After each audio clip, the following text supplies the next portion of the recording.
This video is for you if you've got thyroid issues and you're struggling with fertility. I have a fertility story that I want to share because I have the foresight, I guess, of being able to look back and see what was going on at the time. When you're in the trenches of it, and certainly in the time frame, for me, this was 30 years ago, nobody knew, or at least if they knew, they didn't tell me of the connection between fertility, infertility, and thyroid issues. So let's start at the beginning, shall we? I got married, and then the time came. I was ready to have a child. I think I was 29, something like that, when he was born. And so 27, 28, something like that, I was ready. And so we started trying.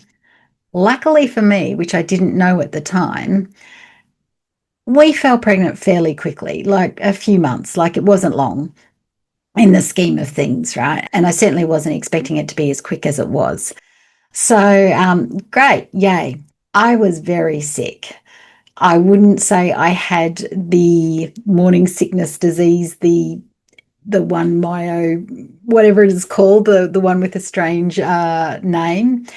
I didn't have that. However, I was sick for really, into 5, 6 months kind of thing, where I would be driving to work in my lovely black suit and I would stop at the stoplights and grab the plastic bag on the seat beside me, vomit into it, put it down and keep driving, right? That kind of thing. It was pretty bad. But other than that, got through the pregnancy. When I was at about 7 months, the scans showed that he'd stopped growing. And so they decided they needed to induce me. And because I had thyroid disease, they couldn't use the induction medication. So again, this is going back 26 years at the time of filming this.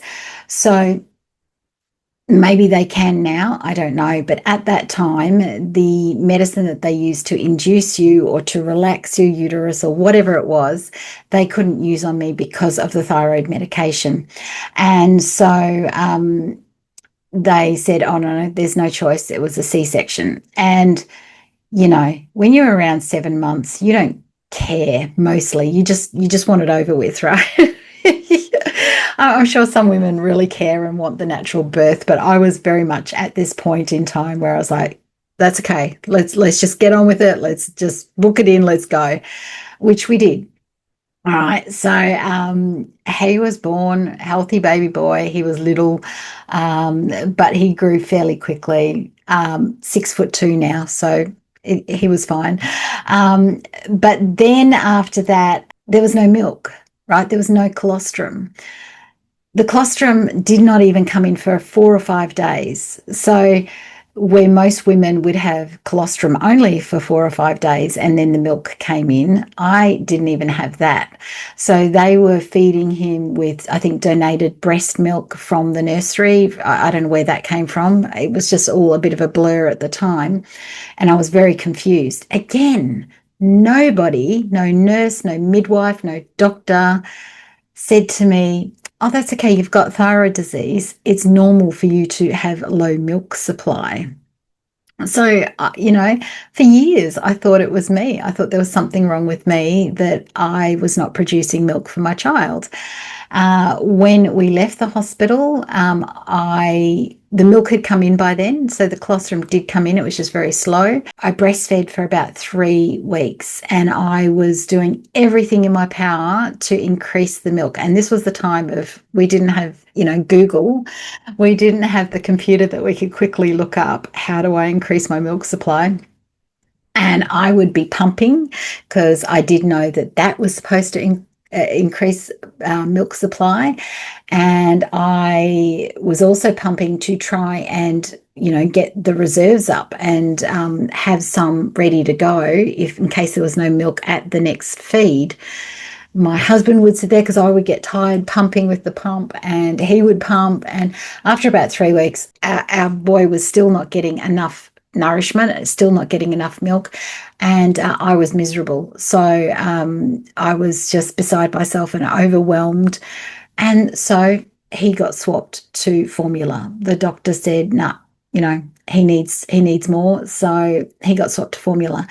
Turns out he had an immature gut, probably because of the early induction and the cesarean, which, I don't blame myself for that. There's nothing I could have done about the situation and how it unfolded. But we do know now that when you have a cesarean birth, that the child doesn't get all the probiotics from the vaginal canal that you would in a natural birth. So their gut is not as well populated.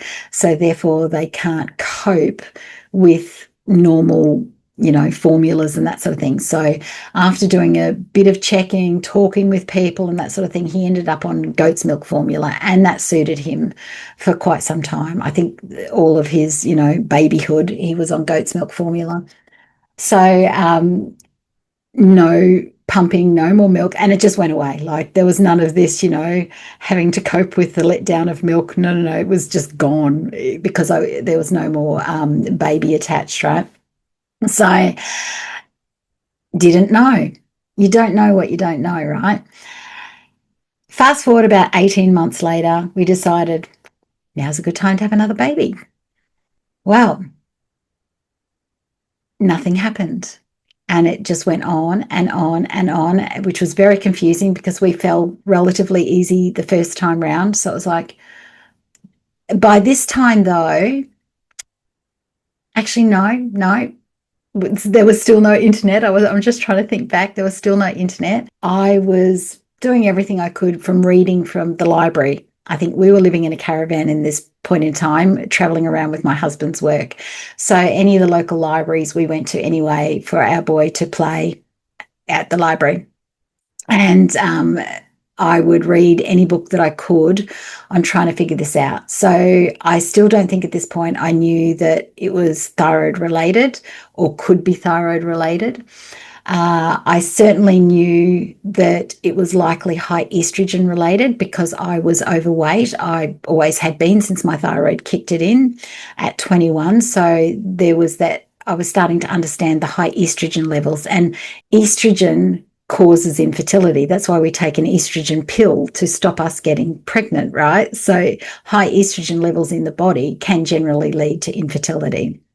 So I started learning bits and bobs here and there of figuring out, but still couldn't quite nail why I wasn't falling pregnant again, because I already had one child. I was like, I didn't understand this. And so I went to different specialists over time, and one of them first one told me, no, you just need weight loss surgery. That was the answer. I was horrified because I knew I didn't eat much. I look back on that because I had weight loss surgery in 2022, which is what finally allowed me to lose a lot of weight. That's a whole other story.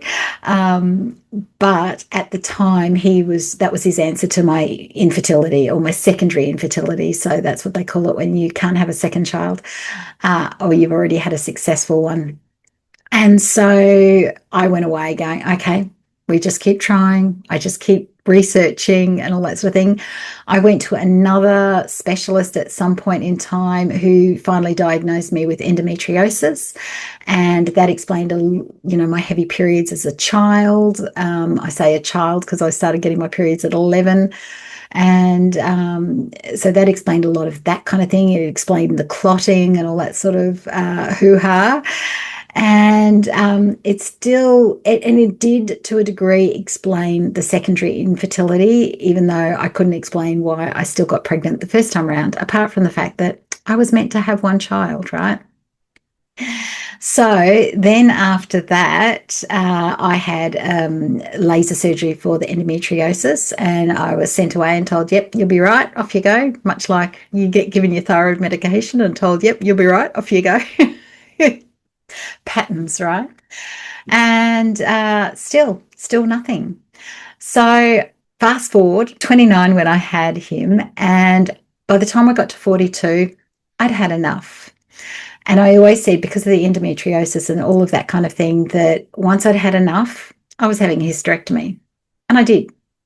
Right. So at 42 years of age, I was like, no, you know what? I'm done. That never-ending hamster wheel of every month seeing if you're pregnant. I can't even imagine how many pregnancy tests I took over that time. And I'm going to say I did fall pregnant probably many times during that stretch of time. Like once you've been pregnant once, and I had very early loss of that pregnancy, sort of within the first week or two. So I'm going to say I got pregnant quite a few times, but I lost it or it just didn't hold. I would say that's definitely a pattern that played out many times as well. So at 42, I had a hysterectomy and I've been great ever since. Okay, I'm 55 now. Having the hysterectomy, honestly, was the best thing for me that I could have ever done. It took away that heartache of every month not knowing whether I was or I wasn't. Not that I think I would have continued trying by this time. I would have well and truly given up even and had probably menopause by now naturally if I hadn't had the hysterectomy. I'm telling you this story because I want you to be aware there's so much more going on in your body than you think there is. Okay, so if you couldn't breastfeed or you've had one child and you can't have another and your thyroid is out of whack, it's not your fault. Okay, you might be able to fix it. You might not be able to fix it, but you have to come to peace with it either way.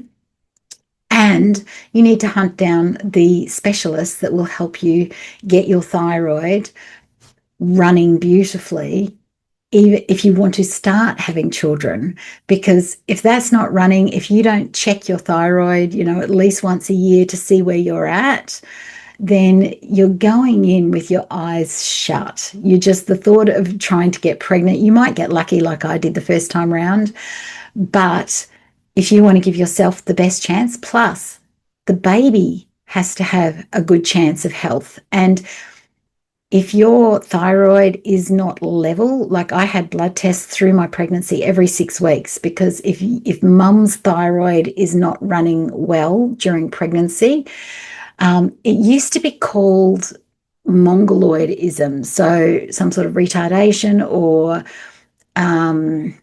brain issues happens for the child if your thyroid is not level through your pregnancy, right? So it has a knock-on effect to the baby.